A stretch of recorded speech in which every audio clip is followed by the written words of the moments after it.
Miriam, ¿cómo estás el día de hoy? Muy bien, muchas gracias.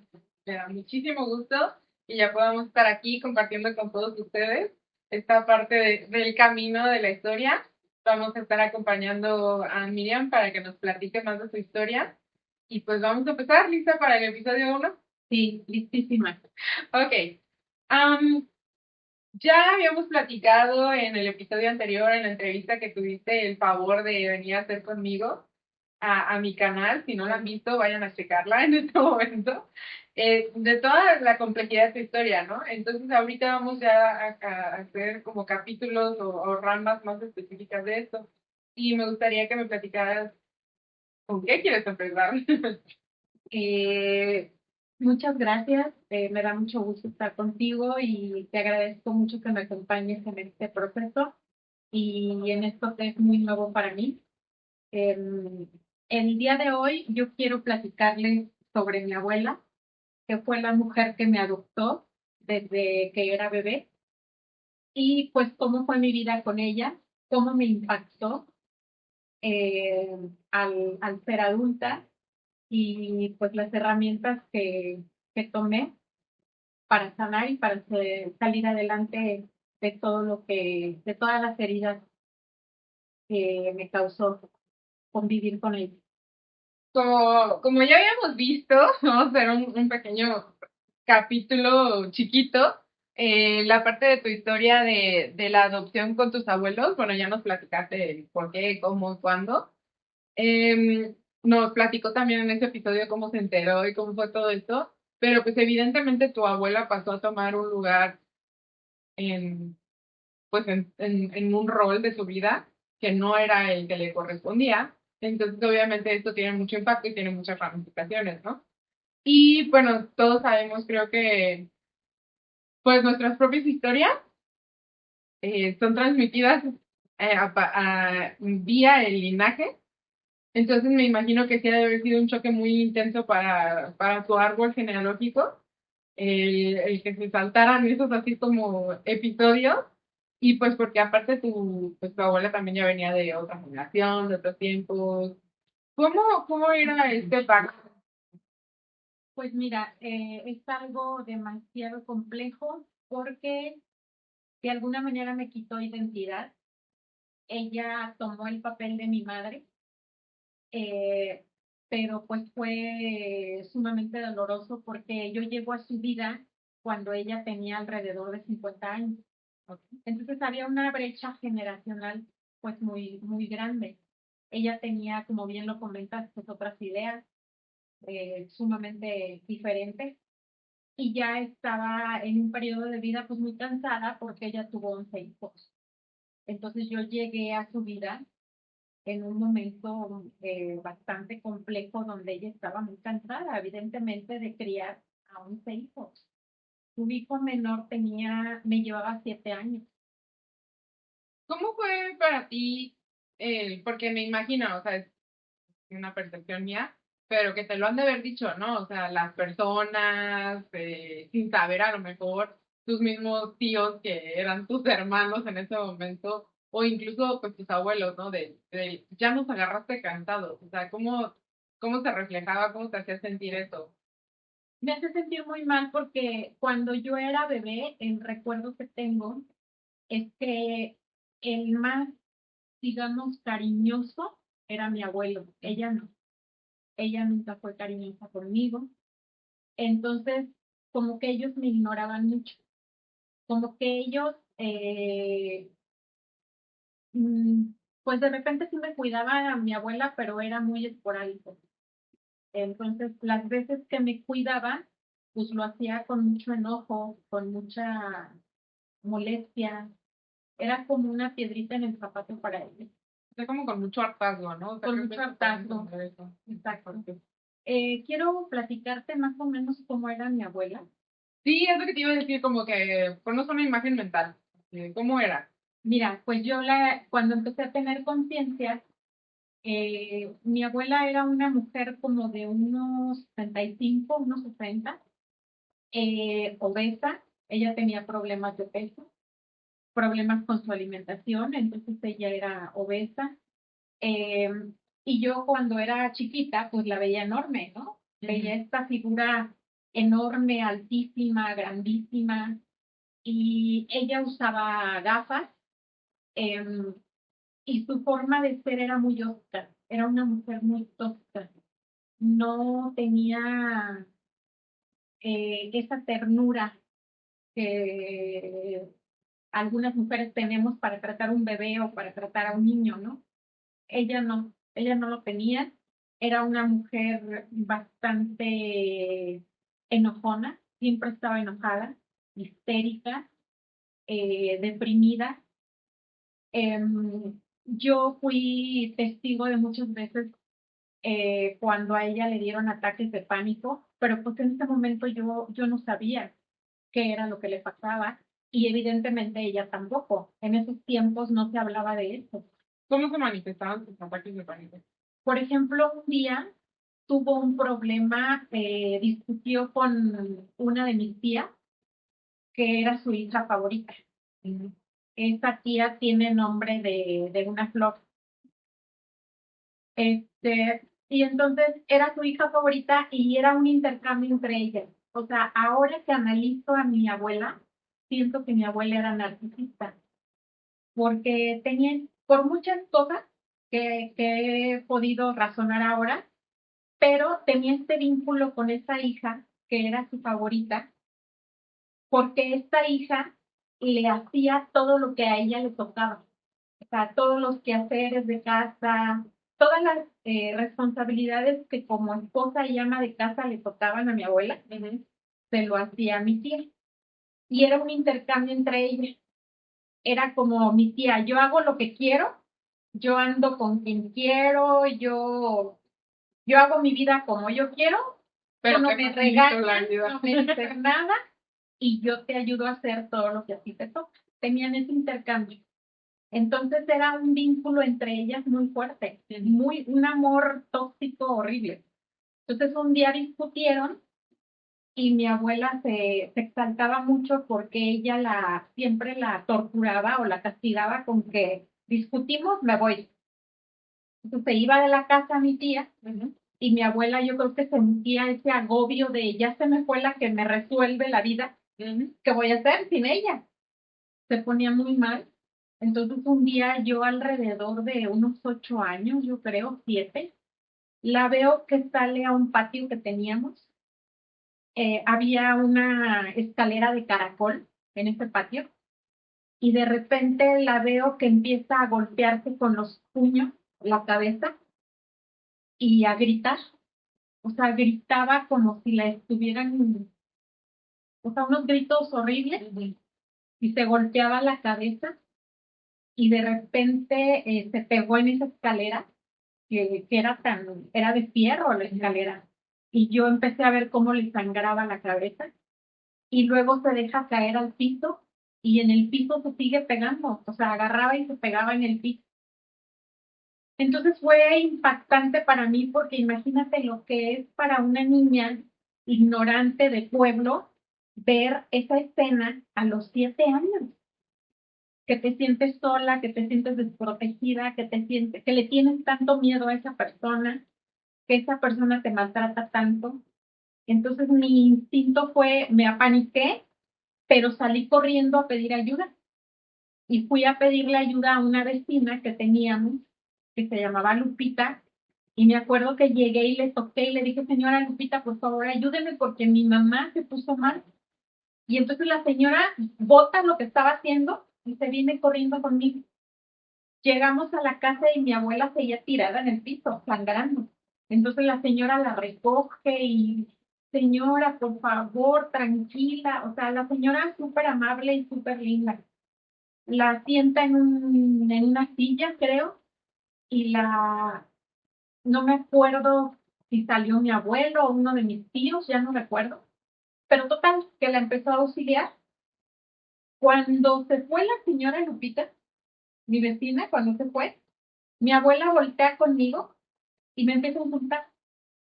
Y me dice, ¿por qué fuiste de chismosa? Ahora todo el mundo se va a enterar. ¿Quién te dijo a ti que fueras a buscar a esa vieja loca? Ok. Entonces, pues para mí fue un shock porque yo dije, ¿qué hice de malo? O sea, estoy muerta de miedo por lo que le puede pasar, me siento súper abrumada por lo que acabo de ver y por qué me insulta de esa forma. Muy, muy choqueante. Entonces, su forma de ser era así. Mm, el día de hoy, con todo lo que sabes, con todo lo que has trabajado, con todo lo que has experimentado, bueno, me voy a ir por partes. ¿Qué puedes asumir o pensar o creer de, por ejemplo, de su aspecto físico, ¿no? Lo que mencionaba, que aparte de su sobrepeso, o sea, su forma de ser como muy, o sea, muy osca, muy agresiva, o sea, ¿qué puedes asumir que fue lo que la hizo a ella de esa manera? Para empezar, ¿no? O sea, porque creo que de ahí empieza todo, ¿no? Porque ya de ahí se salen muchas ramificaciones de que obviamente una persona que se llega a dañar a sí misma de esa forma, pues también, ¿qué onda, no? O sea, cómo va a dañar a otros, pero, o sea, creo que ya también sabemos que hasta nuestro físico, con nuestra complexión, nuestra genética, desde ese punto también carga historia, ¿no? Así es. ¿Tú qué es lo que has observado con todo el trabajo que has hecho? Mira, lo que yo deduzco al día de hoy, mi abuela no, nunca platicaba conmigo. Entonces, es muy poca la información que tengo de ella. O sea, no teníamos nunca una plática linda, bonita, de que ella confiara en mí o de que me platicara sus cosas, jamás. Pero en alguna ocasión yo escuché una plática donde ella decía que había quedado huérfana a los 4 años, que habían muerto sus papás y que había vivido con muchas personas, o sea, parientes y no parientes, me parece, y que la habían maltratado muchísimo. Entonces yo creo, porque recuerdo que ella dijo que la habían golpeado mucho. Entonces, evidentemente, bajo esa premisa, pues deduzco que de ahí viene esa conducta tan agresiva, esa falta de amor propio, falta de empatía por los demás, falta de amor hacia los demás. Eh, Debieron de haberle pasado cosas muy dolorosas, porque evidentemente pues era una mujer muy rota. Claro. Sí, bueno, y es que también recuerden todos que el cuerpo carga historias, carga mensajes, ¿no? Sí. Entonces podemos visualizar o conceptualizar desde esa historia que una niña de 4 años que perdió a sus papás, lo primero que tuvo es hacerse, hacerse fuerte, ¿no? Entonces, de hecho hay un dicho que me gusta mucho en inglés, que traducido literalmente es como hacerse de piel gruesa. Y de ahí viene mucho también esa parte del sobrepeso. O sea, de cómo puedo yo crear un cuerpo grande para protegerme. Y luego no solo fue la protección del abandono, sino pues de los abusos y de todo eso. Y bueno, también de ahí obviamente pues es un poco más entendible, no justificable, pero entendible, pues la parte de la falta de delicadeza y de cariño, Su etcétera. rudeza. Exactamente. ¿Cómo, o sea, volviendo a ese ejemplo, porque me imagino que tienes varios como ejemplos de historias, pero ¿cómo fue o era para ti esos puntos en los que te tenías que pelear con tu intuición para, o sea, para acomodarte a lo que debía hacer, ¿no? A lo que te decían que era, ¿no? Porque en ese momento tu intuición fue la que te dijo, corre, pide ayuda, ¿no? O sea, ¿qué está pasando? Yo no puedo hacer nada, necesito pedir ayuda. Pero luego que te digan, ¿por qué lo hiciste? Esto, el otro, o sea, aparte de la autoestima tuya que se veía, pues, demacrada o maltratada, ¿cómo era para ti esa pelea con lo de que, bueno, pero yo quiero hacer esto o la intuición me dice que haga esto, pero está mal? O sea, ¿cómo fue ese desarrollo para ti? O sea, Fue terrible porque siempre viví confundida, siempre me quité crédito, nunca aprendí a no creer en mí. porque siempre fui invalidada, ¿no? Es como esta parte, como el personaje este tan popular de Vivi, en la Porque no familia eres una Peluche, niña normal. así literal me sentía yo. O sea, yo soy la rara, la normal, la que no hace nada bien. O sea, para mis abuelos y mis tíos, yo era, me mencionaban, siempre escuché de su boca, estás loca, estás loca, estás loca. O sea, todo lo que yo decía, hacía y les hacía saber, yo estaba loca. Entonces fue horrible porque todo el mundo me invalidaba, todo el mundo me hacía a un lado porque yo estaba loca. Y entonces yo era la que echaba a perder todo, reuniones, momentos, porque yo decía algo y todo se descomponía. Y yo crezco con eso en mi cabeza y cuando soy adulta, pues estoy totalmente invalidada. O sea, entonces lo que yo hago, pues para mí es una confusión tremenda porque no creo en mí. Claro, claro, claro.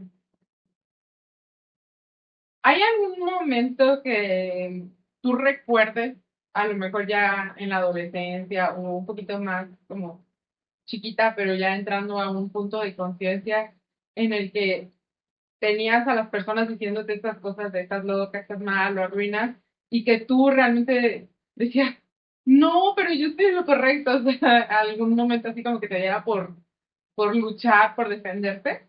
Sí, totalmente. Pero desafortunadamente lo reprimía porque había un maltrato muy fuerte. O sea, era si yo continuaba queriendo imponer mi opinión o lo que yo quería hacer, pues venían hasta golpes. Entonces yo no tenía derecho a hablar, yo no tenía derecho a opinar ni a pedir nada. Pero sí, o sea, internamente pues era un grito ahogado con el que yo vivía día y noche. Y bueno, yo sé que estamos hablando de tu abuela, pero entonces tú sentías que tu abuela era como tu principal ejecutor, o sea, de los castigos, Sí, del el abuso verbal, físico, lo que sea. Ella era la que venía a ejecutar. Hubieras hecho lo que hubieras hecho y hubieras dicho lo que hubieras dicho a quien te lo hubieras dicho. sí, totalmente. Cuando yo empiezo a tener conciencia, por ejemplo, antes de entrar a la escuela, antes de entrar a primaria, yo empiezo a tener como que, o sea, de esa etapa me acuerdo, ¿no? Como de los 3 años para acá. Entonces, el trato de mi abuela hacia mí era como, me fastidia, no te quiero, y era terrible porque pues yo me sentía muy mal, yo me sentía en peligro todo el tiempo, pero pues en ese momento yo no le sabía dar un nombre, yo nada más sentía la sensación de estar en peligro todo el tiempo, de no ser querida por ella y de esta interrogante de ¿por qué? Si yo de niña me enfermaba, yo era muy enfermita, como en esa edad, y más o menos como de los 5 años a los 10, yo fui muy enfermita. Entonces siempre me enfermaba de la garganta, de gripa. Creo que básicamente de eso me recuerdo más. Y eso le molestaba muchísimo a ella. O sea, la sacaba de quicio que yo me enfermara. Entonces se daban cuenta porque yo ya tenía una fiebre espantosa. Y yo era un pánico tremendo para mí enfermarme porque yo ya sabía lo que venía. O sea, yo decía, no, no, no, no, o sea, me empezaba a doler la garganta, me empezaba a sentir mal y yo decía, no, por favor, no, no, no, no, porque yo ya sabía que venía un maltrato muy fuerte de su parte. Entonces ella, al verme enferma, se enojaba mucho, me insultaba, me hacía que me tomara el medicamento de pastillas a fuerza. Yo no, como niña chiquita, pues yo no unas cápsulas enormes, unas pastillas enormes, pues yo no me las podía tomar. Entonces esto la ponía muy mal, se ponía fúrica. Y me daba la pastilla con gelatina y me daba la pastilla con agua y pues yo intentaba pasármela, pero no podía. Y entonces venían cachetadas, me pellizcaba, me insultaba. Y entonces, pues era, tú no sales sin suéter, tú no sales a jugar, no vas a la escuela, no tomas nada frío, no te muevas porque te vas a enfermar. Era esta cosa de estar encima de mí, de no hagas nada porque te vas a enfermar. Entonces eso provocaba en mí ser muy insegura y ser ahí, o sea, tener yo un miedo terrible a enfermarme. Había veces que me tenían que inyectar porque ya las fiebres eran altísimas. O sea, no era de que, ay, la niña la veo mal, la llevo a un pediatra. O sea, en el pueblo donde vivíamos, pues yo nunca conocí un pediatra en ese tiempo. A lo mejor tampoco había dinero para llevarme a un pediatra. Entonces me llevaban con un médico general que a veces tenía una cola enorme de gente y pues había que esperar y yo ahí con la fiebre que me sentía que me moría. Y el doctor pues a veces me recetaba inyecciones tremendas de las de antes, que te inyectaban con una jeringa enorme y yo les tenía pánico. Entonces, a la hora de que me tenían que inyectar, pues yo lloraba mucho. Y entonces me apanicaba y lloraba y pues me quería mover, ¿no? Y entonces mi abuela, para que yo no me moviera, me pellizcaba, porque luego a veces creo que me inyectaba una tía, pero sí, o sea, ella para que yo me dejara me pellizcaba y a veces me dolían más los pellizcos que ella me daba Que la inyección. que la inyección. Entonces era toda una tortura. O sea, mi abuela todo lo magnificaba. Los problemas que eran pequeños, ella los hacía a la décima potencia. Ella era una mujer que vivía con miedo noche y día. Era una mujer fanática de la religión, que rezaba hasta 2 horas en la noche antes de dormir. A veces nos obligaba a rezar el rosario. Este, pero a mí me agobiaba verla así y a mí me marcó mucho verla así. O sea, esas noches donde ella se iba a su recámara y tenía cruces, santos, rosarios, y entonces empezaba a rezar eh, por mucho tiempo ahí en su cama, a oscuras, este, y era como un poquito tenebroso para mí ver esa imagen.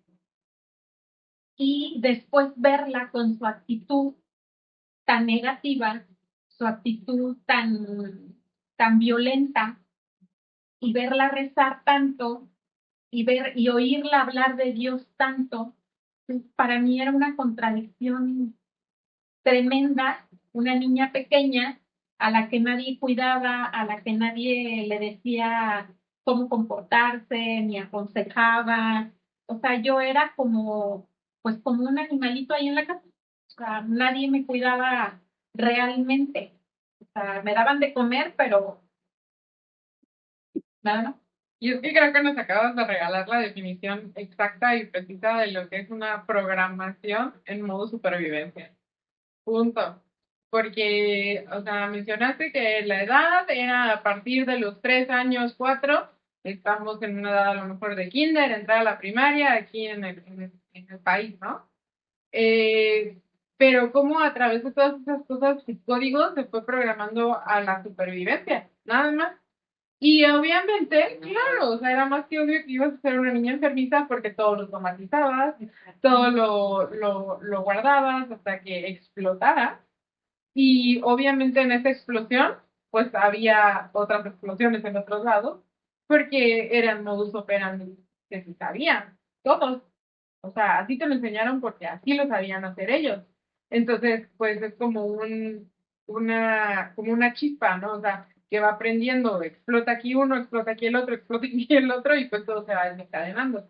Tal cual dices, o sea, hay muchas ramificaciones o razones de cómo pudieron haber sido las cosas, como a lo mejor no tenían dinero para llevarme a un pediatra, ¿no? Eh, pero de todas maneras es la importancia como de saber y de hacer la conciencia, desde dónde hacemos las cosas, por qué las hacemos, estamos actuando desde nuestros dolores, desde nuestras carencias, desde nuestro todo, y pues obviamente también las ramificaciones que van a cargar esto. El día de hoy me gustaría, o sea, como haciendo esta comparación contra el día de hoy, con todo, repito, lo que has trabajado, lo que has crecido, lo que has salido adelante, eh, ¿cómo se ha sentido para ti recuperar eso? O sea, recuperar y crearte desde cero la idea de no tengo que vivir así.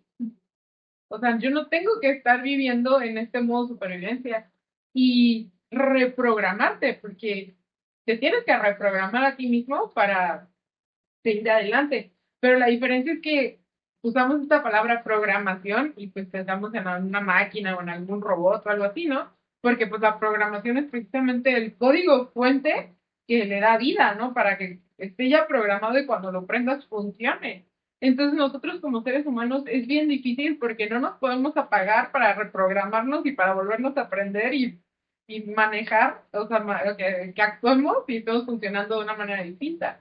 Entonces, ¿cómo fue como esa transición? Aparte de muy difícil y con mucho trabajo, ¿no? Pero, o sea, ¿cómo lo ves ahorita desde acá o de allá para acá? O sea, ¿cómo funciona eso? Fue muy complejo, muy, muy complejo, que me tomó muchos años y muy doloroso. Hay gente que dice, y hoy en día se escucha mucho, ¿no? Cuando alguien da su testimonio como yo en esta ocasión, que te dicen, ay, ¿por qué habla hasta ahorita? Ay, ¿por qué no pidió ayuda? Ay, ¿por qué se queja hasta ahorita? Pues porque es un proceso muy complejo. Porque cuando yo era niña, desde el momento en que yo despertaba y abría los ojos en la mañana, desde ese momento yo sentía la sensación del miedo, pero un miedo avasallador. O sea, yo te puedo decir que cuando era niña y adolescente, mientras viví con mis abuelos, yo comía miedo, dormía con miedo, despertaba con miedo y vivía con miedo. O sea, mi sistema nervioso siempre estuvo en alerta, siempre. Aparte de eso, pues tú no te das cuenta, porque no conoces otra cosa. Porque yo desde que nazco, a los 2 meses me llevan a vivir con ellos. Entonces yo no conocía otra forma de vida. ¿Por qué hablar hasta ahorita? Porque cuando estás viviendo esta realidad, no te das cuenta y tu cerebro se va modificando. O sea, tu cerebro va teniendo cambios y cambios y cambios que no son normales a los de una persona que vive en una tranquilidad, en una seguridad. Aparte, las personas que suelen maltratar te amenazan.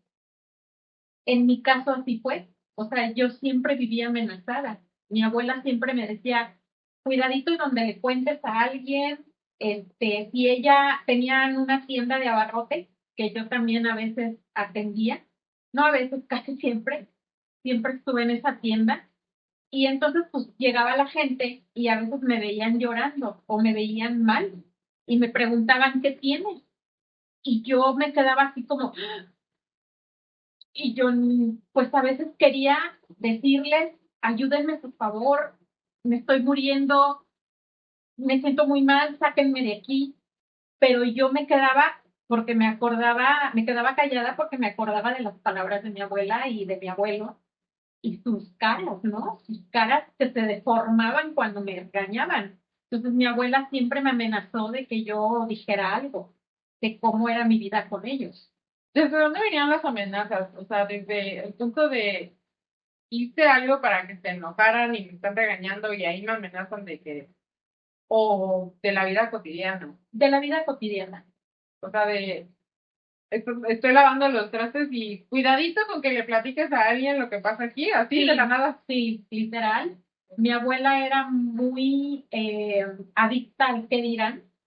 A ella le preocupaba muchísimo el qué dirán.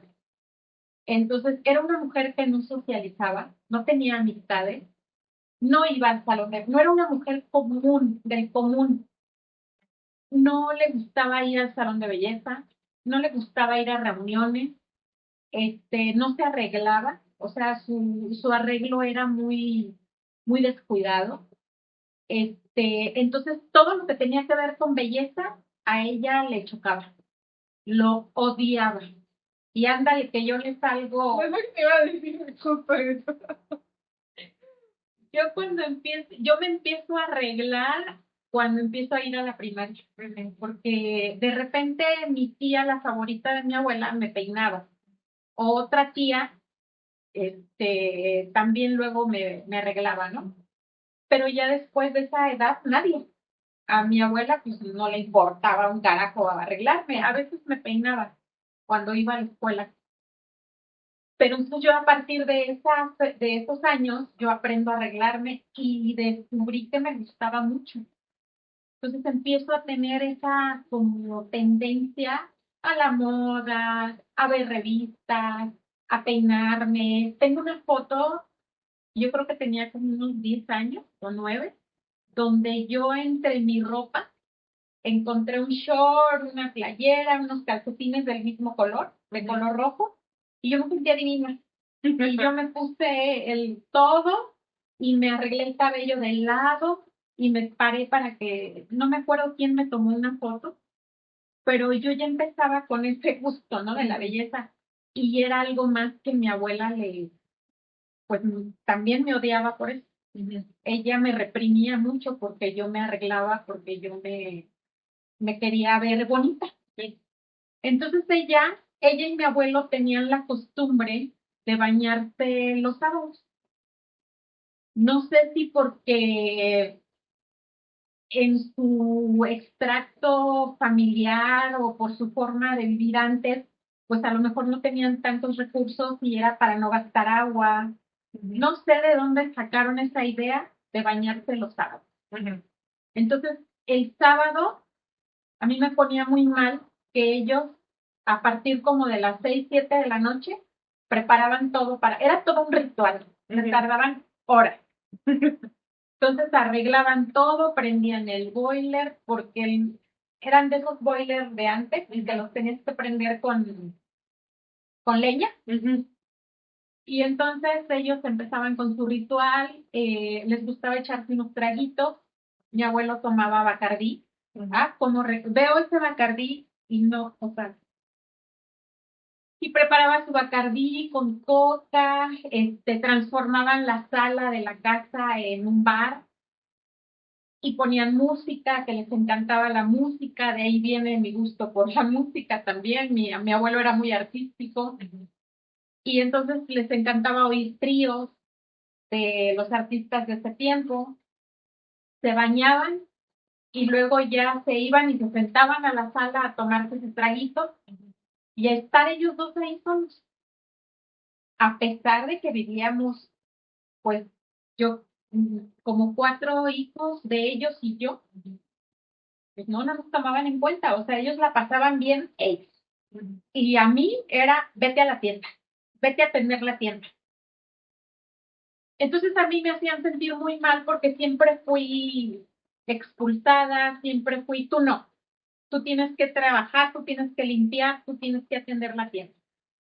Y verlos cómo disfrutaban, yo decía, ¿por qué yo no? Obvio, yo no iba a tomar. Me refiero a que ellos sí se creaban un ambiente lindo para pasarla bien, pero para ellos los demás no tenían derecho. Entonces eran los momentos donde yo veía a mi abuela más o menos bien, donde más o menos yo la veía feliz, digamos. Mi abuelo era muy bueno con ella. Mi abuelo, yo creo que sí la amaba, porque la procuraba muchísimo. O sea, mi abuelo era de, tú no vayas al mercado, yo voy, yo te traigo todo lo que necesites, tú no te muevas. Vamos, te voy a llevar a comprar zapatos y le compraba hasta 4 o 5 pares de zapatos. Vamos, a mi abuela como no le gustaba ir a tiendas para no probarse la ropa, tenía mucha inseguridad, era una mujer muy insegura, sumamente insegura. Entonces no le gustaba ir a tiendas. Y allá en el pueblo la verdad es que casi no había. Pero entonces la llevaba a que se comprara tela. Entonces le compraba hasta 5 o 6 telas para que se hiciera 5 o 6 vestidos. O sea, la papachaba muchísimo. En la casa mi abuelo no era de reprimirla o maltratarla como esos hombres de antes, machistas, para nada. Mi abuelo era bastante complaciente con ella. Sí llegaban a tener muchas fricciones, pero yo nunca vi que mi abuelo se le pasara la mano con ella. Entonces, esto te lo comento porque yo mucho tiempo nunca entendí, yo decía, ¿por qué entonces sufre tanto? ¿Y por qué siempre está enojada? ¿Y por qué siempre está neurótica? Si mi abuelo la ama, si sus hijos no le dan un solo problema, bueno, aparentemente, y si ella hace aquí lo que le da la gana, ella no hacía nada más que cocinar. ¿Y cuál es tu teoría el día de hoy al respecto? ¿Por qué siempre estaba enojada o por qué ella era así a pesar de su situación aparente? Mira, definitivamente lo que nos pasa cuando somos niños es algo sumamente importante y está comprobado, ¿no? La psicología lo comprueba y tú me lo puedes confirmar o desmentir. Es una etapa de la vida que nos marca. Entonces yo siento que mi abuela fue tan maltratada que debió de haber tenido una vida, pues eso, de mucho maltrato, pero también hay algo que es mi teoría y que yo lo siento así. O sea, yo respeto a quien no lo piensa así. Cuando tú sufres mucho por maltrato, cuando te maltratan mucho, tienes 2 opciones. Cuando estás creciendo y te estás convirtiendo en un adulto, tienes 2 opciones. Comportarte igual que las personas que te maltrataron y desquitarte con tus hijos, con la gente que te rodea, con amistades o con gente desconocida, o ser diferente y crearte una vida sana y crearte una vida nueva donde tú puedas ser feliz y sanar. O sea, sanar tus heridas y buscar ayuda. Estas 2 opciones tienes. Y mi abuela creo que optó por la primera. Creo que ella optó por desquitarse, por estar siempre de malas, por sacar todo ese dolor y ese sufrimiento que tenía de cualquier manera. Y lo peor es haciendo daño a los demás. Creo que como dices, es bien importante eso de las decisiones, ¿no? O sea, sin juicio a nadie, sea la decisión que hayas tomado, pero yo lo visualizo como una bifurcación de caminos. Entonces, el camino de irme por allá y repetir los patrones, Así. siempre está más iluminado, más recto, más amplio. O sea, es más sencillo, porque es algo que ya conoces, es algo que de cierta manera tienes normalizado, es como, pues así es el mundo, o sea, ya, ¿no? Entonces, es como el camino, pues sí, más transitado, porque si volteas así, de rapidito y ves el otro camino, no alcanzas a ver esa meta que tú dices de estar en paz, ser diferente, crearme un camino de conciencia, de todo, sino ves todas las piedritas y todos los procesos en el camino y todos los fantasmas que vas a tener que ir venciendo para abrirte pasos hacia esa meta. Y no se ve la meta realmente. Entonces es como, pues yo voy por el camino de acá, ¿no? Y creo que eso es algo muy importante de resaltar aquí, porque al final creo que tú te das cuenta, todos nos hemos dado cuenta de que tú también repetiste muchos patrones de tu linaje, pero que justo esa fue la diferencia entre tú y las otras personas que venían desde tu árbol, que aunque el camino se veía más oscuro, tú te fuiste por el otro camino.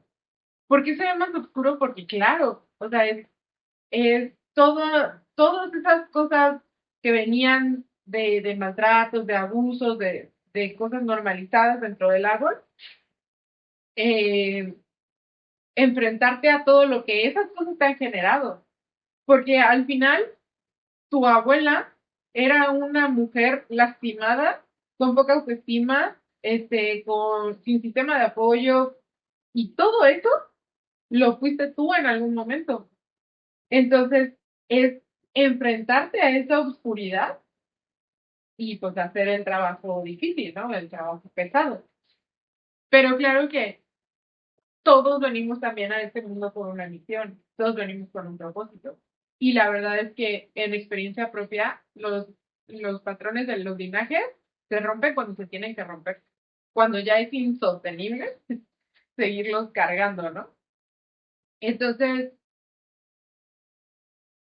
también es una idea como muy, me imagino, dicotómica o como que, pues sí, muy confrontativa, la idea de, te entiendo de dónde viene tu historia, pero me lastimaste un montón. O sea, de todo lo que me hiciste hacer, me hiciste irme por el camino feo, ¿no? O sea, para llegar a donde estoy, tuve que irme por ese camino horroroso y tú me hiciste el camino horroroso. Entonces, ¿cómo has encontrado en ti esa, esa parte para, pues, hacer las paces?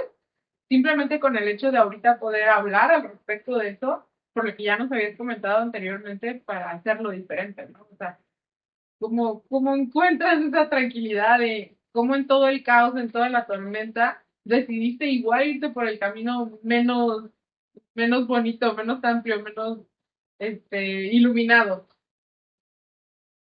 Como te decía hace un momento, pues fue muy complejo porque ya me desvío un poquito de tu pregunta anterior, pero creo que va muy ligada a lo que me comentas ahorita.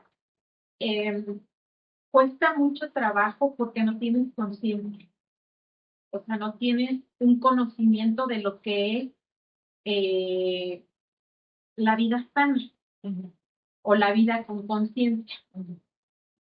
Entonces, evidentemente, yo al recibir esa educación tan nula, cometí muchos errores. Y entonces tenía comportamientos como similares a los de mi abuela, similares a los de mi tía, que era la favorita de mi abuela, que viví mucho tiempo con ella también. Cuando empiezo a ser adulta, pues yo sola me sorprendo a veces hasta de tener el mismo tono de voz de mi tía o hacer las mismas cosas que hacía mi abuela o reaccionar como ellas reaccionaban y yo me espanto. Entonces ahí empiezo a detectar que yo soy como ella. O sea, algo que yo odiaba tanto, yo me empiezo a detectar que me parezco a ella. Entonces empiezo a cometer muchos errores, evidentemente.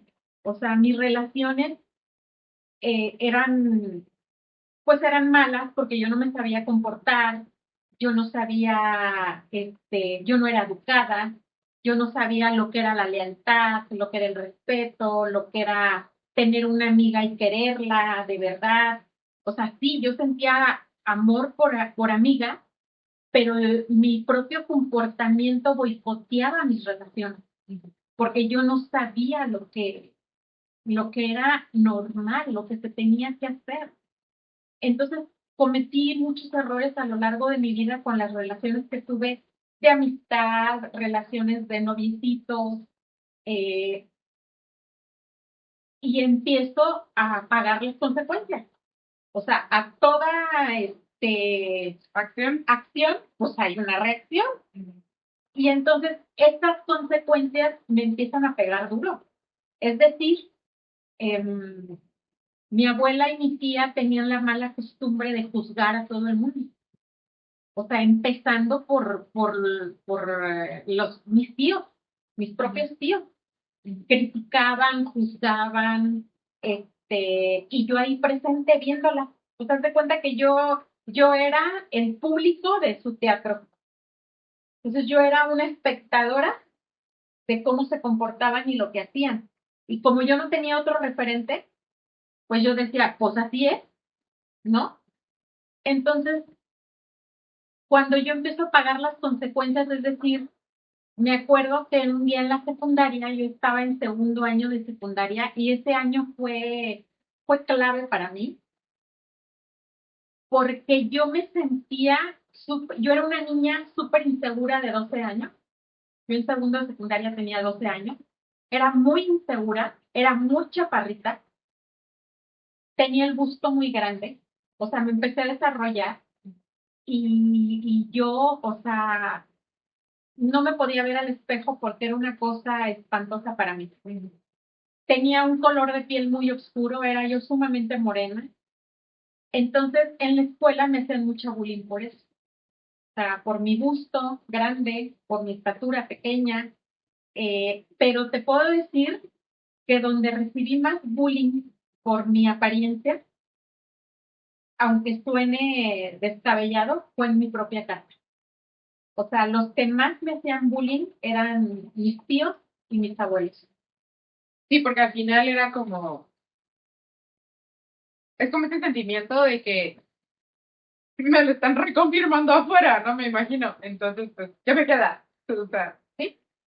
Y entonces en este segundo año de secundaria, yo estaba tan mal psicológicamente, emocionalmente, que yo no me sentía de ningún lugar, yo no me sentía que pertenecía a nada ni a nadie, que no me querían en la escuela, que no tenía casi amigas y que yo era muy rechazada en mi casa. Y entonces empiezo como a querer ser mala.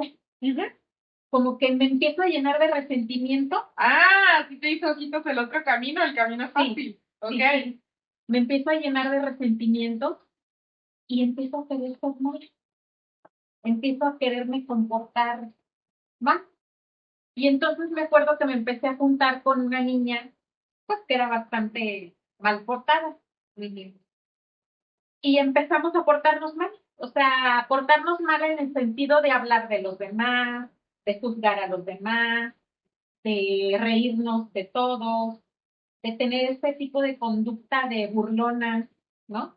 Entonces recuerdo que un día estábamos en el salón y llega nuestra maestra, me acuerdo que era de ciencias sociales, que de verdad que, ay, pobre maestra, me arrepiento muchísimo. Llega la maestra a dar su clase y era una maestra muy arregladita. Se arreglaba muchísimo, zapatilla, muy maquilladita, muy bien. Y mi amiga y yo siempre la criticábamos.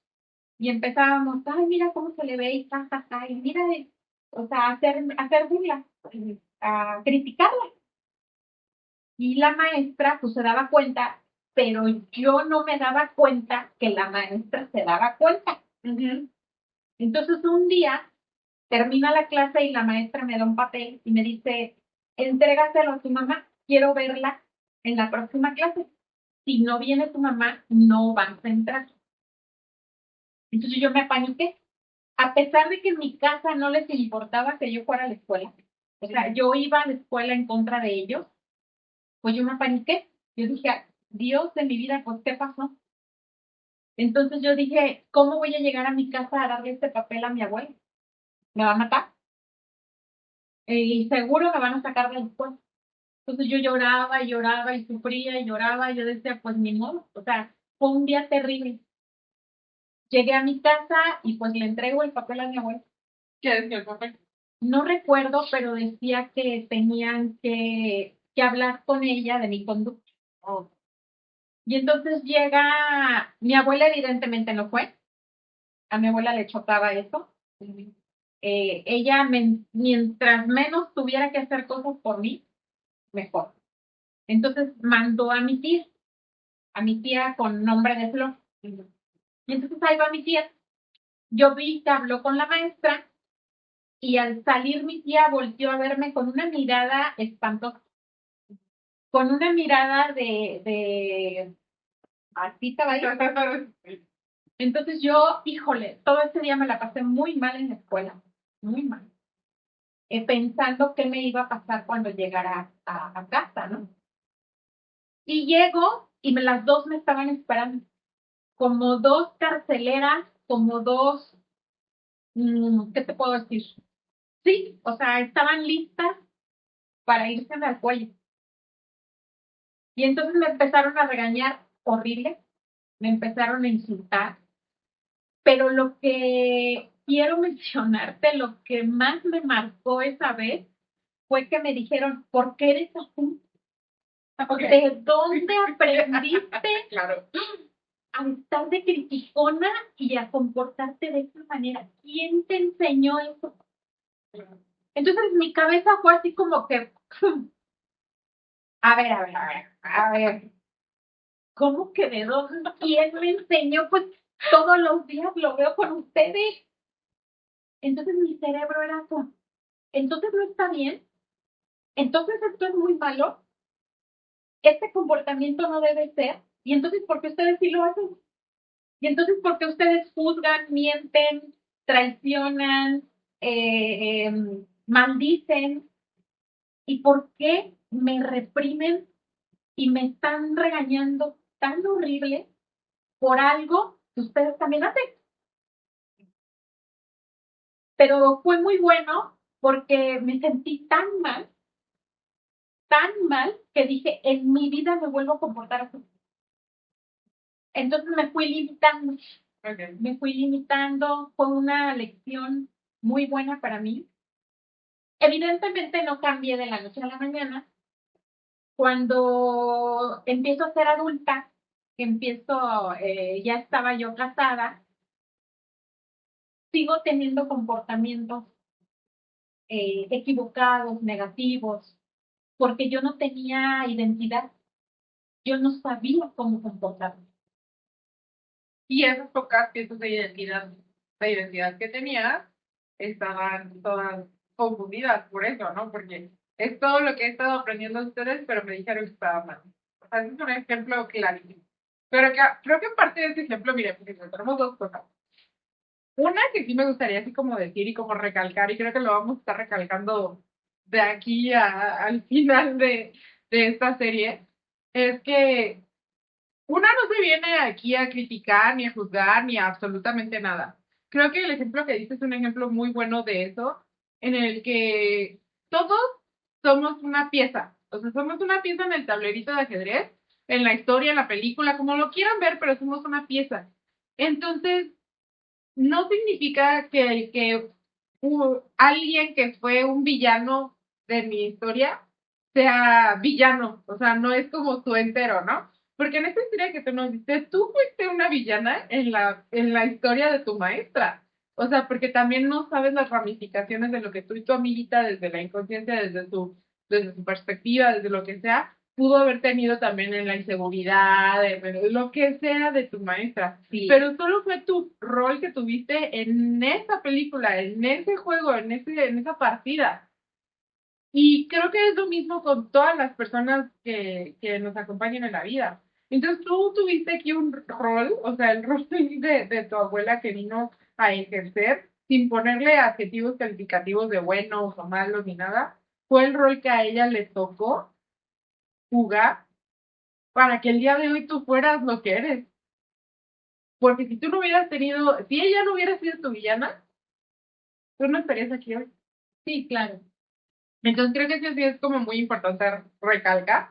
Y pues la segunda es eso, ¿no? O sea, entonces, ¿dónde está la coherencia? Y creo que también eso es parte de la razón por la que el inconsciente, la genética y todo, porque tú sabes que eso sabe más que el consciente y que uno y todo, ¿no?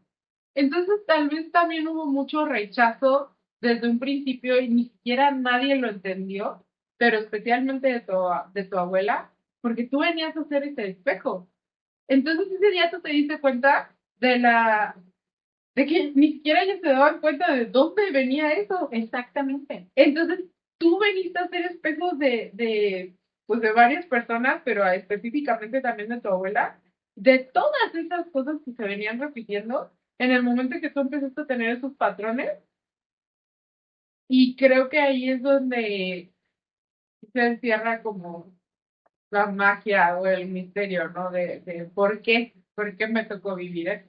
Así es, Pero pues sí, o sea, claro que es muy complejo y claro que sí es el camino pues menos transitado. así es. Y entonces, pues ya te imaginarás, no recuerdo exactamente cuál fue el castigo, pero normalmente me castigaban haciendo limpieza, haciendo mucho que hacer, mucha limpieza, sin salir. O sea, de por sí no me dejaban salir, pues menos me dejaban salir. O sea, yo no tuve una adolescencia ni una niñez normal de una niña que sale al parque, que sale a jugar con sus amiguitas. De repente me dejaban, pero la mayoría no. O sea, me perdí muchas fiestas de la secundaria. Eh, y entonces, lo que me preguntaba es de cómo le hice, pues así fui transitando, ¿no? Sí, o sea, tomando en el camino tus decisiones en las que de repente te desviabas y querías irte por el camino fácil y yo, ay, no, me regreso, ¿no? O sea, cada una de tu historia y de tus puntos de tus parteaguas. Y es que así con todos, o sea, esos puntos de, o sea, todos los días desde que nos decidimos, ¿por qué me puse esto hoy? Pudo haber sido mi playera rosa, pudo haberme pegado con un chongo, o sea, todas esas son micro decisiones que se iban impactando, pero existen estos parteaguas donde sí, o sea, te desvías mucho y de repente ya no hay cómo regresar, a menos que pues estés dispuesto como a tomar la decisión de regresar y de reencontrar otra cosa, ¿no? Eh, ya para ir así como aterrizando las ideas, ¿qué fue para ti también, el día de hoy ya lo ves así, me imagino, como reclamar el poder sobre tu energía femenina y la feminidad, que ya no, o sea, que con tu abuela no venía fluyendo, por así decirlo, ¿no? Porque ya lo mencionaste ahorita, o sea, no solo era la parte del cómo ella se vestía, de cómo ella se cuidaba, de cómo hablaba, no, o sea, también era la parte de eh, los roles de género, que a lo mejor son más comunes y más hablados, pero cómo era la imposición sobre ese rol de género de las mujeres hacen esto, pero al mismo tiempo la contradicción de, pero no hagas lo que las mujeres hacen, ¿no? O sea, lo que las mujeres normalmente hacen, no te pintes, no vayas de fiesta, no vayas de shopping, o sea, ¿cómo era eso, no? Y luego aparte de esa idea también de, pero ¿para qué estudias? Sí, o sea, ya nos habéis comentado que no eran tampoco de infundirte tú te tienes que casar, tampoco. O sea, era literal, todo estaba en el super limbo o super contradictorio, ¿no? Entonces, ¿cómo fue para ti recuperar y no solo recuperarla, sino habitar esa feminidad? Porque el día de hoy lo haces muchísimo. O sea, desde tu carrera, desde cómo tú te cuidas, cómo tú te arreglas, y por cuidar no me digan nada más físicamente, sino internamente, o sea, todo, ¿no? Porque todo eso viene desde la energía femenina. Entonces, ¿cómo fue para ti reconectar con eso, eh, pues, y empoderarte y habitarlo? O sea, insisto, sé que fue de mucho tiempo, pero ¿fue algo que hiciste conscientemente o fue simple algo así como en corto, o sea, normal para ti, como el ejemplo que nos diste que tomaste la foto, te comiste rojo, todo eso? Pues, ¿tuviste algún momento así muy impactante en el que te dieras cuenta de esto? Este, pues mira, fue muy raro porque conforme yo iba creciendo, yo todas estas cosas que a mí me gustaba hacer, yo las hacía sin que ella se diera cuenta. Ah, como un tabú a Sí, escondidas y sí, todo. sí. Ok. O sea, yo siempre les oculté mis gustos, me descubrían, pero yo siempre se los ocultaba pues porque para ellos estaba mal. Ujú.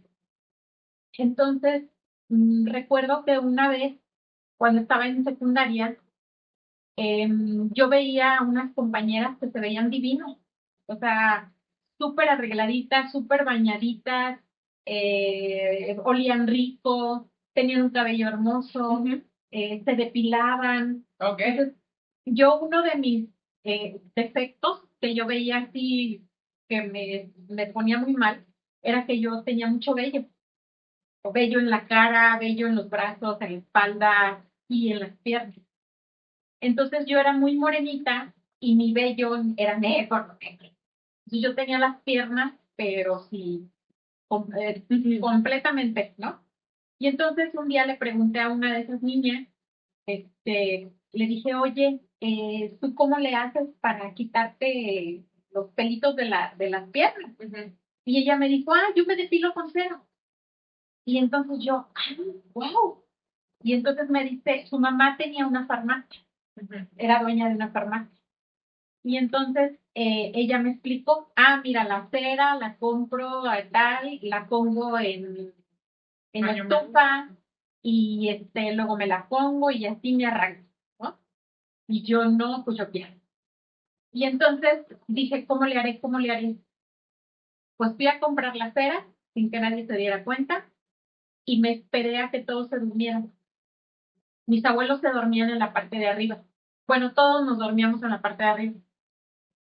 Y entonces yo empiezo a poner la cera en la estufa y se me pasa la mano y se me quema un poquito. Porque pues yo no tenía idea, ¿no? Ajá. Y olía tremendo. Entonces me meto al baño y me pongo así una capa enorme, como desde abajo hasta arriba, ¿no? Pues yo no sabía cómo. Y entonces en eso oigo que mi abuela y mi tía me empiezan a tocar la puerta del baño, pero de una manera espantosa. ¡Abre! ¡Te estoy haciendo! O sea, y yo dije, no, o sea,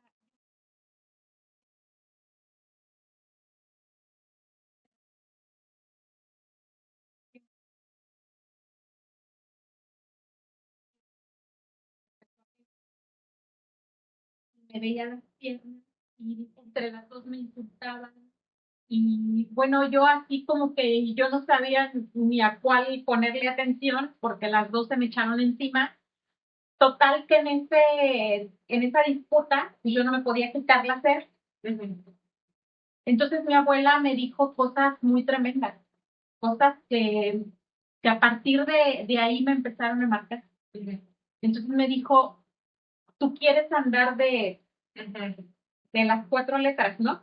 Del oficio más antiguo del mundo. Me dijo, tú te estás haciendo esto porque tú quieres andar. Y a partir de ahí, eso fui para ella. O sea, si yo me peinaba, no te peino porque tú quieres andar. No me dejaba bañarme a diario. Yo me tenía que esconder de ella para poderme bañar. O sea, a veces me bañaba para ir a la escuela, me bañaba a las 5 de la mañana. Ella se levantaba como hasta las 7, 7:30, para que ella no se diera cuenta que yo me había bañado, porque yo tenía prohibido bañarme diario. Me decía que se gastaba el agua y que aparte yo quería andar ¿no? Con los hombres. Entonces, a partir de ahí, diario me decía, o sea, cualquier interacción que ella veía que si yo quería hacer ejercicio me tenía que esconder. O sea, yo en mi recámara, mi abuelo, teníamos una casa que daba de calle a calle. Entonces mi abuelo vendió la mitad y reconstruyó la casa. Y a mí me hizo una habitación del tamaño de un baño pequeño. O sea, ellos hicieron unas habitaciones enormes y a mí me hizo una habitación donde nada más cabía una cama individual y un tocadorcito largo que también hizo él y un closetcito de cartón así chiquito y era todo lo que cabía. Y entonces hizo mi recámara pegada a la recámara de ellos, de mis abuelos. Y en la parte de arriba, donde estaba mi cama individual, en la parte de arriba le hizo una ventana, como un hueco, para poderme escuchar, para poderme vigilar. Entonces yo no tenía privacidad a ninguna hora del día. A ninguna hora del día yo era libre. Entonces yo iba a mi recámara y me decían, ya apaga la luz, ya cállate. Ya, o sea, yo no era libre de hacer nada. Entonces, yo esperaba que se durmieran porque yo los escuchaba perfectamente, yo escuchaba todo lo que platicaban, todo lo que hacían, y cuando yo oía que empezaban a roncar, me levantaba a hacer ejercicio. Entonces, ahí en ese cuartito pequeño, me ponía a hacer abdominales, me podía hacer lo que yo veía en las revistas, porque en ese tiempo era mucho de la revista Eres, la revista Tú, la revista Vanidades. Entonces a mí me encantaban las revistas, o sea, yo al abrir una revista me iba a otro mundo. Me encantaba la música, amaba oír música, amaba cantar, porque yo ahí lograba escaparme de mi mundo. Me iba a otro mundo, a otra realidad. Y entonces también me metí a un curso de jazz a escondidas. Yo les decía que iba a clases de contabilidad y me iba a la clase de jazz. Pues todo lo que tenía que ver con belleza, yo lo hacía a escondidas. Entonces, a partir de que mi abuela me descubre depilándome las piernas, cada vez que llego de la escuela, ella me revisa. O sea, se me pone así como carcelera enfrente de mí y así me observa y hasta se quita los lentes para observarme los brazos, todo, para ver qué me había hecho. Entonces era una incomodidad para mí y era algo terrible. Y yo me acuerdo que para ella no me descubriera que me había depilado las piernas, porque después me las depilé con rastrillo, pues yo me ponía las calcetas hasta arriba. Y para que no me hicieran bullying en la escuela y mis tíos no me hicieran bullying con mi busto, en mi salón yo era la única que usaba brasier. Todas mis amigas usaban un corpiñito. Entonces para mí eso era terrible, que yo era la única que usaba brasier. Y entonces me ponía un brasier, me ponía un traje de baño, me ponía una playera y me ponía la blusa del uniforme y me ponía el suéter del uniforme para que yo tenía la ilusión de que eso hacía que se me aplastara el gusto, ¿no? Entonces yo sudaba como loca porque aparte en mi pueblo hacía un calor espantosísimo, pero yo no me quitaba el suéter, porque era llegar a mi casa y aguantar el bullying de mis tíos, todas las cosas espantosas que me decían, y era estar en la escuela aguantando el bullying de mis compañeros. Entonces sí fue tremendo para mí. Eh, Nunca, gracias a Dios, nunca rechacé mi feminidad, porque pudo haber pasado. Sí, claro. Pude haber rechazado ser mujer. No, gracias a Dios no. Cuando salgo de mi casa, me sentí en toda la libertad de en ese aspecto ser yo. Pues porque es algo que yo ya traía. O sea, a mí me encanta la belleza, me encanta la moda. Es algo que yo ya traía. Y entonces, cuando te vas dando frentazos en la vida, te vas pagando las consecuencias de tus acciones que tienes con los demás, pues es horrible. Te causa un dolor tremendo, la gente te rechaza. Y entonces yo ahí empecé, no me gusta. No me gusta sentir esto, no me gusta sentirme rechazada, no me gusta que me traten mal. Entonces, gracias a Dios, una bendita amiga que conozco en México, cuando yo ya estaba casada, le comenté una situación de mi matrimonio, un problema de mi matrimonio. Y ella, gracias a Dios, me dice, Miriam, ¿por qué no tomas terapia? Yo recuerdo que tenía como unos 27 años, 28 años. Y entonces yo le dije, ¿terapia? ¿Qué es eso? Yo no sabía, yo nunca había escuchado ese término. Y me dijo, mira, vas con una psicóloga, yo te recomiendo a la mía y no sé qué. Y gracias a Dios tuve la disponibilidad de ir. O sea, dije sí. Y fui a buscar a la psicóloga y esa fue la primera terapia con esa psicóloga que yo tomé. Fue donde empezaste a verle la lucecita al camino. Sí. Difícil. ese fue el principio de un camino larguísimo que yo no tenía idea. Y que nunca termina, o sea, hay que aclarar. Nunca termina y que se los recomiendo ampliamente. Todas las personas deberíamos de ir a terapia sin excepción, todas. Y no porque estemos locas, y no porque seamos menos que los demás, o porque valgamos menos que los demás. O sea, ir a terapia es como ir con el dentista, es como ir con el cardiólogo, o sea, así como enferman los órganos de nuestro cuerpo, enfermamos del hígado, enfermamos del corazón, así enfermamos de la mente. Sí, claro, ese podría ser todo un episodio completo, pero es muy obvio. Y creo que es una manera muy bonita de darle cierre a este primer episodio de tu serie. Número uno, ¿qué? O sea, así como también venimos programados, condicionados con genética de física, ¿no? Que los ojos de tu abuelito y la nariz no se tienen y todo eso. También venimos programados con los patrones de conducta, pero también venimos siempre programados con salvavidas. O sea, siempre venimos con salvavidas. Y creo que en tu caso, muy concreto y muy fácil ahorita de explicar fue tu feminidad. Ese fue tu salvavidas. O sea, aunque te decían que no, que esto y el otro, eso era lo que a ti te llenaba hacer. Tanto que te aguantabas castigos, que te aguantabas regaños, que veías cómo subir y bajar y darle la vuelta para contactar con tus salvavidas.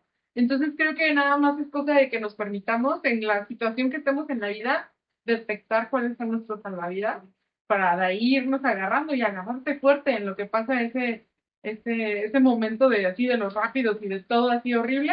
Entonces, qué padre que lo contactaste tan fuerte, tan padre desde chiquita. Y dos, es lo que acabas de decir, da todo el sentido del mundo, porque creo que a todos nos ha pasado, a todos nos ha pasado que nos tropezamos, nos caemos, nos raspamos, nos cortamos, o sea, puede ser cualquier cosa así súper diminuta, súper ínfima. Pero siempre hubo alguien, cuando éramos chiquitos o luego cuando nosotros ya estábamos más grandes, que nos limpiábamos con agüita, con jabón, con alcohol, con gasa, curita, lo que fuera, para tratarte esa herida, ¿no? Pero es que esa es una herida física, entonces se ve y entonces es lo obvio, ¿no? Pero ¿qué pasa con todas las heridas emocionales? Esas no se ven, pero eso no significa que no la tengas que lavar, que limpiar, que cuidar, que tratar y esperar a que cicatrice correctamente. Es como si te rompes un pie, pues eventualmente se va a juntar el hueso, sí, vas a sanar, pero no vas a andar siguiendo caminando con ese pie, número uno, no vas a sanar correcto, número dos, y número tres, años después ya vas a traer choca la rodilla, la cadera, la espalda, te va a doler la cabeza porque ya traes toda la cervical tocha. Entonces, como lo dijiste, o sea, no hay esa cultura, pero debería existir esa cultura, porque es exactamente lo mismo, que no lo veamos porque pasa dentro de nuestro hipotálamo, o nuestro cerebro, o nuestros químicos, donde sea que pase, pero pasa. Entonces, creo que es el súper ejemplo de todas las mini heridas y raspones y todo lo mayugada que tú ya venías de todas esas cosas que viviste y cómo el permitirte empezarlas a tratar cambió tu vida. Sí, sobre todo fue muy complejo darle la vuelta a esa imagen que mi abuela se encargó todos los días de crear en mi mente, de que una mujer que se arreglaba era una mujer floja, que era una mujer que no le gustaba hacerse cargo de su casa, y era una mujer que quería andar ¿no? Entonces, me distorsionó durante toda mi niñez y adolescencia esa visión de que si había una mujer arreglada, era porque era una mujer fácil, era una mujer que quería andar de más con los hombres, ¿no? Y que era una mujer desobligada. Entonces, ella siempre me decía, una verdadera mujer, una mujer digna es la que se dedica a su casa, la que tiene su casa como espejo y que no sale de su casa. Entonces, para mí, la idea de ser una mujer arreglada, que saliera a trabajar, que saliera a valerse por sí misma, pues no. O sea, porque representaba algo muy malo. Pues. Y hoy por hoy, bueno, ya para darle el cierre, me gustaría que les dijeras a todos cuál es tu definición hoy de una mujer digna. Pues afortunadamente, con el tiempo, con terapia, con ayuda de Dios, porque no hay duda que Él me ayudó muchísimo, entendí que una mujer es digna y valiosa cuando es lo que ella quiere ser, cuando encuentra cuáles son sus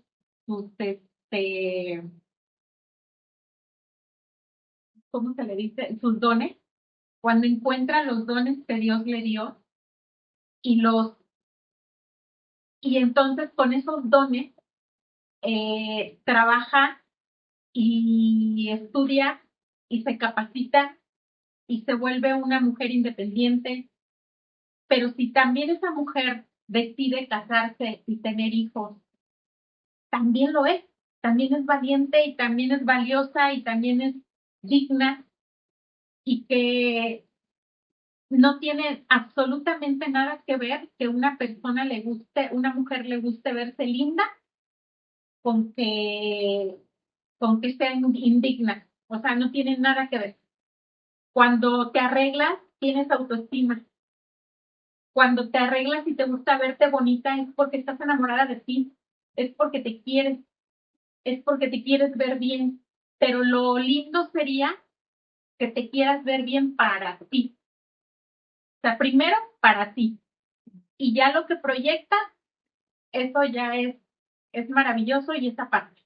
Pero primero aceptarte tú, quererte tú y arreglarte para ti, verte linda tú.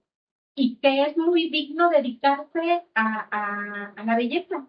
Es muy digno ser estilista, maquillista, ser modista. Es un trabajo digno, como cualquier otro trabajo. Es un don que también Dios te dio, como ser doctora, como ser arquitecta, como ser ingeniera. O sea, cada quien tiene sus dones. Y una mujer no vale menos por ser de una o de otra forma. Pues te agradecemos mucho, mucho, mucho otra ventana que has abierto aquí para nosotros. Estén al pendientes porque todavía hay hay muchas historias que contar. Y bueno, pues aquí vamos a seguir. Y creo que nos podemos ir el día de hoy con eso, porque al fin y al cabo tú estás honrando ser una mujer digna, no con todo lo que estás haciendo de trabajo ni nada, pero desde el punto de que lo estás hablando y compartiendo aquí con nosotros abiertamente, honestamente por lo que dijiste, porque es lo que te toca, es lo que te toca hacer y es tu misión. Así que todos nos llevamos esto el día de hoy. Muchísimas gracias por escucharnos. Muchas gracias. Y yo nada más para finalizar quiero decir que nuevamente recordar que el contar mi historia no tiene otro fin más que seguir sanando, seguir adelante, porque esto no tiene fin. O sea, el que tú sigas evolucionando no tiene fin. Es como lavarte los dientes diario. Es también, si hay personas que me escuchen y mi historia les ayude en algo, pues sería maravilloso también. Y aparte porque los secretos familiares o las cosas que vivimos negativas, si se quedan en lo oculto, se vuelven a repetir. Dios me ha bendecido con una nieta y yo no sé si vengan más. Yo no quiero que a mi nieta, por ejemplo, le toque volver a repetir estos patrones y estas cosas. Hay un mundo muy extenso de información en cuanto a eh, linaje, en cuanto a energías, en cuanto a lealtades ocultas. Ese es un tema también muy extenso que después podemos platicar, pero esas serían mis mm, las cosas por las que yo quiero hablar y sacar a la luz mi vida de manera respetuosa para todos los implicados y también enfatizando mucho que yo sigo trabajando en mí, yo sigo trabajando en el perdón, sigo evolucionando y pues muchas gracias. Gracias a los que vean este podcast, gracias a ti por acompañarme en este proceso tan complicado. Gracias.